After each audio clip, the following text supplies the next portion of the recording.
Bonjour tout le monde, bienvenue sur ma chaîne YouTube Positive Chain, une chaîne qui s'intéresse à tout ce qui est formation, développement personnel et positivité.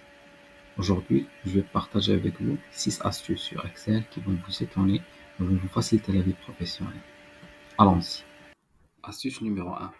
On a une cellule qui contient une date et on veut bien la séparer en 3 cellules, mois, jour et l'année. C'est très simple à faire. Regardez. On sélectionne la plage des données, on va sur Données, Convertir, on choisit Délimiter, suivant, et ici on saisit slash. Après on clique sur Suivant. Ici, sur la barre Destination, on va sélectionner la plage et les cellules de résultats. On clique sur Fermer et voilà. On a ici le jour, le mois et l'année. Numéro 2. Chercher un mot dans la barre filtre sans écrire le mot entièrement. Voici un exemple concret qu'on va faire ensemble. Ici, on a un tableau qui se compose de plusieurs lignes. On veut chercher le mot vanille. Par exemple, on ne sait pas comment ça s'écrit. Est-ce qu'avec deux L ou YE? Ce qu'on va faire, on va sur la barre filtre, on va taper étoile, on va écrire van, voilà. Et voilà, Excel nous propose toutes les lignes qui contiennent van. On clique sur OK, voilà. Astuce numéro 3. C'est contrairement à l'astuce numéro 1, ici on va assembler le jour, le mois et l'année qui sont déjà séparés. Donc on écrit la formule suivante, est égal à, ici on a l'année, point virgule mois, point virgule jour. La parenthèse, voilà.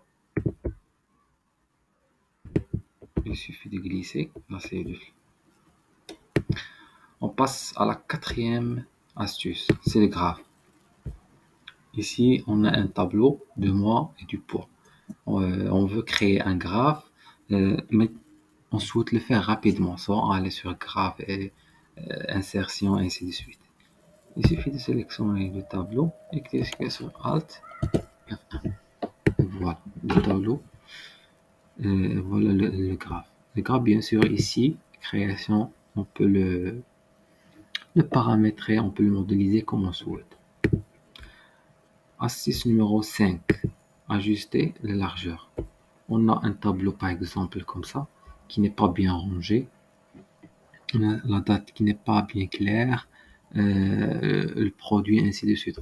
Au lieu d'aller colonne par colonne, il suffit de sélectionner le tableau. Voilà, sur Accueil, Format, ajuster la largeur des colonnes. Et voilà, le tableau ajusté. La dernière astuce, c'est l'astuce numéro 6. Ici, on a 3 colonnes et on souhaite les concaténer. Ce qu'on va faire, regardez, est égal. On va sélectionner la première cellule, on va saisir et guillemets et plus la deuxième cellule, on ressaisit et guillemets et la troisième cellule. Et voilà. Si par exemple on veut ajouter quelque chose entre les deux mots, il suffit d'aller entre les guillemets et ajouter ce qu'on veut. Par exemple, plus. Et ici, espace. Et voilà. J'espère que vous avez bien profité de ces 6 astuces. Si vous voulez plus d'astuces ou avoir une formation Excel, faire des tableaux de bord dynamiques, laissez-moi des commentaires en bas. À la prochaine vidéo et à très bientôt.